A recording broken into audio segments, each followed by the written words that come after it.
Take A S में आपका स्वागत है। आइए एक साथ सीखें।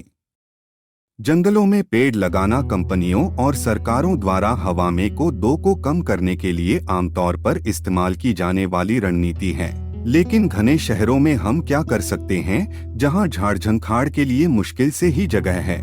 आखिरकार ये शहरी स्थल हैं जहां प्रदूषण केंद्रित है। सौभाग्य से सर्बियाई वैज्ञानिकों का एक समूह एक सरल समाधान लेकर आया है, एक तरल पेय। इनमें global health data exchange tool के अनुसार प्रदूषण एक वर्ष में HIV बटा एड्स, तपेदिक और मलेरिया से 3 गुना अधिक लोगों को मारता है।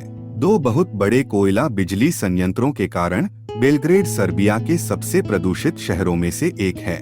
वास्तव में ये 2 बिजली संयंत्र इतने तीव्र हैं, इन्हें 2019 स्वास्थ्य और पर्यावरण गठबंधन हील की यूरोप के 10 सबसे गंदे संयंत्रों की सूची में शामिल किया गया था।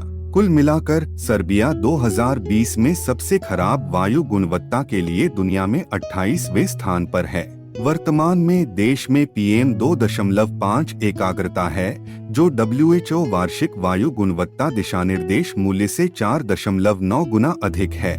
इसमें कोई आश्चर्य की बात नहीं है कि देश के नागरिक ऐसे प्रदूषण के तीव्र दुष्प्रभावों से पीड़ित हैं। 2019 में स्वास्थ्य और प्रदूषण के लिए वैश्विक गठबंधन ने प्रदूषण और स्वास्थ्य मैट्रिक्स का वैश्विक, क्षेत्रीय और देश विश्लेषण प्रकाशित किया। रिपोर्ट में सर्बिया को यूरोप में सबसे अधिक प्रदूषण से संबंधित मौतों के साथ एक देश के रूप में रखा गया था, प्रति 1 लाख लोगों पर 175। इसके बाद जॉर्जिया और बुल्गारिया का स्थान है। देश में कुछ कार्यकर्ताओं ने यहाँ तक कहा है कि सर्दियों के दौरान प्रदूषण को देखा, सूंघा और चखा जा सकता है।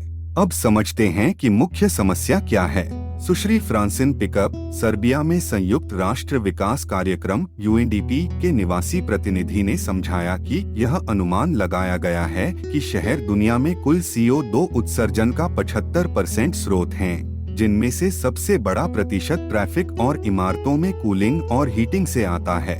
उसने बाद में समझाना जारी रखा कि 59% सर्बियाई आबादी शहरी क्षेत्रों में रहती है और यह संख्या लगातार बढ़ रही है, क्योंकि जनसंख्या घनत्व बहुत अधिक है। हरित क्षेत्र बनाना और पेड़ लगाना, जो शहरी क्षेत्रों में प्राकृतिक वायु शोधन का प्रतिनिधित्व करते हैं, प्राप्त करना एक जटिल लक्ष्य है, क्योंकि भूनिर्माण के लिए मुक्त क्षेत्रों की कमी है। और अब ऐसी विकट समस्या का क्या समाधान है?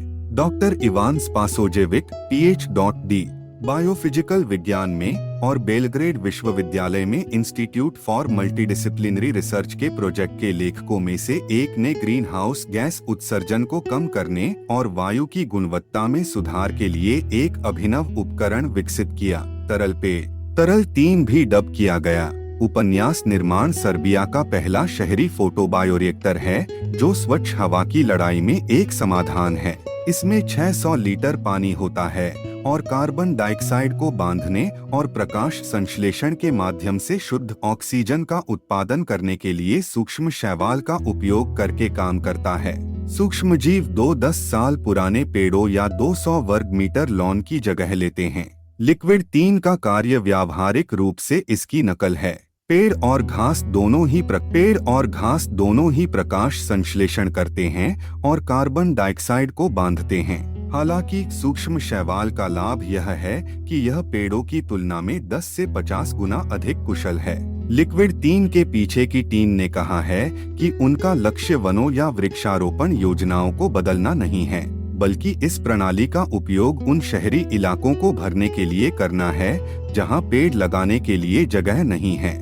बेलग्रेड जैसे तीव्र प्रदूषण की स्थिति में कई पेड़ जीवित नहीं रह सकते हैं, जबकि शैवाल को प्रदूषण के बड़े स्तर की समस्या नहीं है।